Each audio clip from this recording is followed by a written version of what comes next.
यदि अल्फा और बीटा बहुपद 5x² - 7x + 2 के शून्यक हैं तो उनके व्युत्क्रमों का योग क्या होगा? If alpha and beta are the zeros of the polynomial 5x² - 7x + 2, then sum of their reciprocal is। बहुत ही शानदार क्वेश्चन है, बहुत ही इंपॉर्टेंट क्वेश्चन है। इसको कैसे बनाएंगे? तो सबसे पहले क्या करेंगे, द्विघात बहुपद से अल्फा प्लस बीटा और अल्फा इंटू बीटा का मान निकाल लेंगे।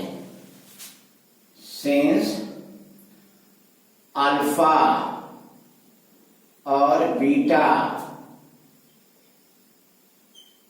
द्विघात बहुपद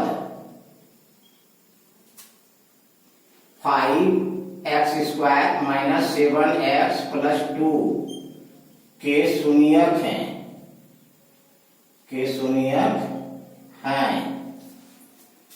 इसलिए अल्फा प्लस बीटा का मान निकाल लेंगे।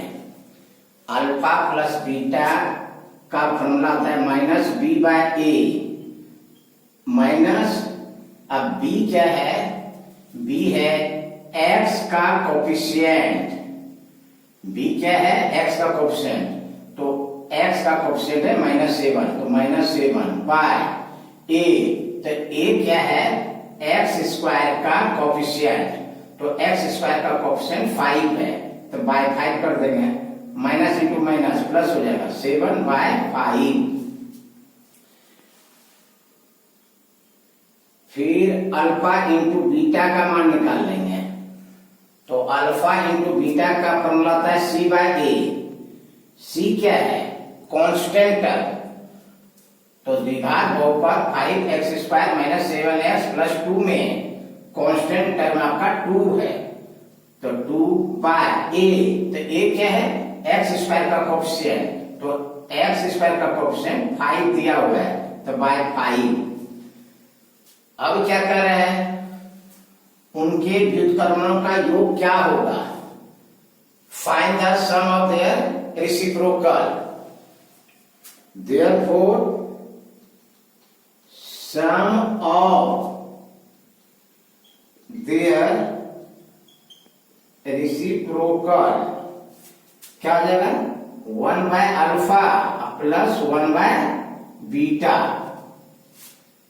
एलसीएम निकाल देंगे, अल्फा और बीटा का एलसीएम हो जाएगा अल्फा बीटा, अल्फा से इसमें भाग देंगे, बीटा बचेगा, अब बीटा इंटू 1 कर देंगे, तो बीटा प्लस बीटा से अल्फा बीटा में भाग देंगे, तो बीटा बीटा कैंसिल हो जाएगा, बचेगा अल्फा, अल्फा इंटू 1, तो अल्फा और अल्फा प्लस बीटा का मान दिया हुआ है 7/5, तो 7/5।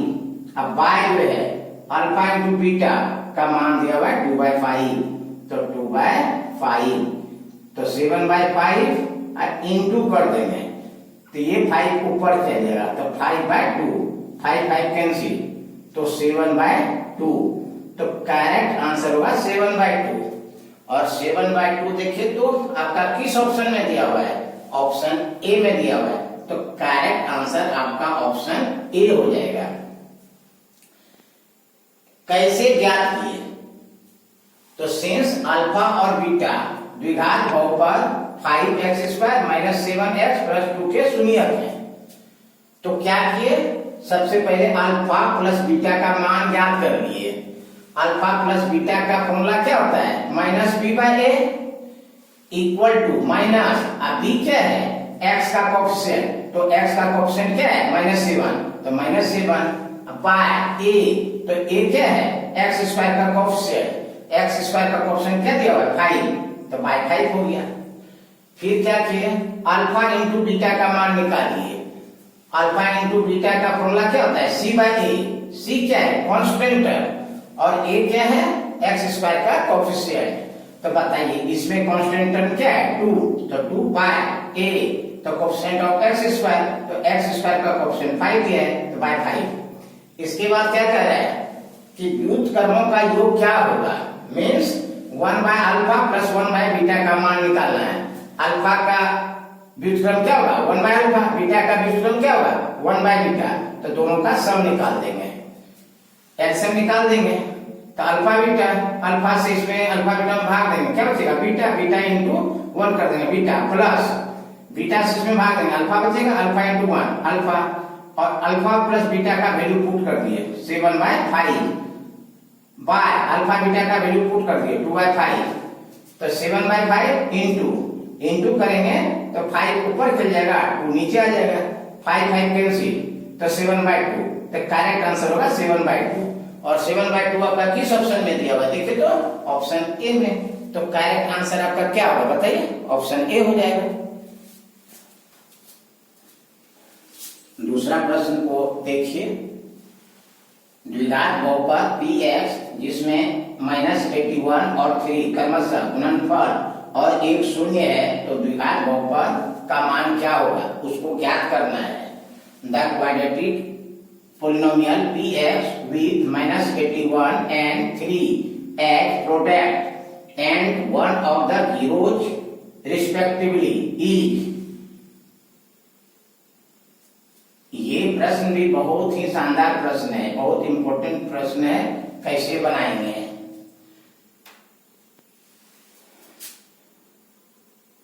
तो माना कि द्विघात बहुपद का शून्यक अल्फा और बीटा है।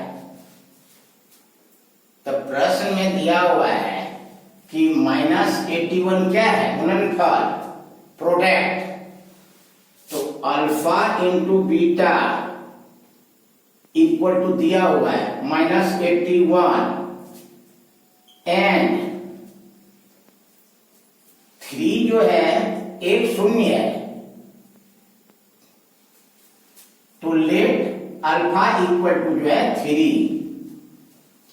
ये दोनों आपको गिवन दिया हुआ है, गिवन दिया हुआ है वैल्यू ऑफ अल्फा 3, तो 3 इंटू बीटा इक्वल टू -81। तो दिस इंप्लाइज बीटा इक्वल कितना हो जाएगा -81 बाय 3, 27 से 81। तो दिस इंप्लाइज बीटा इक्वल हो जाएगा -27। इसके बाद क्या करेंगे, अल्फा प्लस बीटा का मान निकाल लेंगे। देयरफॉर अल्फा प्लस बीटा बराबर अल्फा का वैल्यू 3 दिया हुआ है 3 प्लस बीटा का वैल्यू -27। तो 3 प्लस इंटू -27। तो this implies alpha plus beta 3 -27 तो -24। तो अल्फा प्लस बीटा का मान कितना हो जाएगा -24। अब क्या कह रहा है कि द्विघात बहुपद क्या होगा, तो द्विघात बहुपद का फॉर्मूला याद रखिएगा, x² minus sum of zeros alpha plus beta into x plus product of zeros alpha into beta equal to 0। x² minus alpha plus beta का मान कितना निकला है -24। तो -24 into x plus alpha into beta का value कितना दिया हुआ है -81। तो -81 इक्वल टू 0। x² अब माइनस इंटू माइनस कर देंगे, क्या हो जाएगा प्लस हो जाएगा। तो प्लस जो है 24x plus into minus -81 equal to 0। तो द्विघात बहुपद क्या निकला x² प्लस 24x -81। देखिए तो किस ऑप्शन में दिया हुआ है, x² प्लस 24x -81 किस ऑप्शन में दिया हुआ है, ऑप्शन ए में दिया हुआ है। तो correct answer will be option A. तीसरा प्रश्न को देखिए, यदि अल्फा और बीटा बहुपद x² - 4x + 1 = 0 का शून्यक है, तो 1 by alpha plus 1 by beta minus alpha beta का मान क्या है। If alpha and beta are zeros of x square minus 4x plus 1 equal to 0, then what is the value of 1 by alpha plus 1 by beta minus alpha beta? 3, 5, minus 5, minus 3. इस चारों option में से क्या होगा? बहुत ही शानदार प्रश्न है, इसको कैसे बनाएंगे? तो क्योंकि अल्फा और बीटा बहुपद x square minus 4x plus 1 बराबर 0 का शून्यक है, इसलिए अल्फा प्लस बीटा का मान क्या होगा? तो अल्फा प्लस बीटा बराबर होता है माइनस बी बाय ए माइनस, अब बी क्या है? बी है एक्स का कोफिशिएंट, तो एक्स का कोफिशिएंट है -4, तो -4 बाय ए, तो ए क्या है? एक्स स्क्वायर का कोफिशिएंट, एक्स स्क्वायर का कोफिशिएंट 1 दिया हुआ है, तो बाय 1 माइनस इंटू माइनस कर देंगे प्लस, तो 4 बाय 1, तो 4 हो गया। फिर क्या करेंगे? अल्फा इंटू बीटा का मान निकाल लेंगे। अल्फा इंटू बीटा का मान क्या होगा? सी बाय ए। सी क्या है? Constant term. और बताइए इस द्विघात समीकरण में कांस्टेंट टर्म कितना है? 1, तो 1 बाय ए, तो ए क्या है? एक्स स्क्वायर का कोफिशिएंट, तो एक्स स्क्वायर का कोफिशिएंट 1 दिया हुआ है, तो बाय 1, तो 1 बाय 1 1। अब क्या कर रहे हैं कि 1 by alpha plus 1 by beta minus alpha beta का मान क्या होगा? तो आसानी से ज्ञात कर लेंगे। 1 by alpha plus 1 by beta minus alpha beta equal to alpha beta का एलसीएम निकाल देंगे, तो अल्फा बीटा, अल्फा से अल्फा बीटा में भाग देंगे, अल्फा कैंसिल हो जाएगा, बीटा बीटा इंटू 1 कर देंगे, बीटा प्लस है तो प्लस लगा देंगे, बीटा से भाग देंगे इसमें, तो अल्फा बचेगा, alpha into 1, alpha minus alpha beta. Alpha plus beta का वैल्यू निकाल चुके हैं 4, तो 4 अब बाय अल्फा बीटा का वैल्यू 1, तो बाय 1 माइनस अल्फा बीटा का वैल्यू 1, तब 4 बाय 1 4, अब माइनस 1, अब 4 माइनस 1 क्या होगा? 3। तो करेक्ट आंसर क्या हो जाएगा बताइए? 3। और 3 आपका देखिए तो किस ऑप्शन में दिया हुआ है? ऑप्शन ए में, तो correct answer will be hold, option A.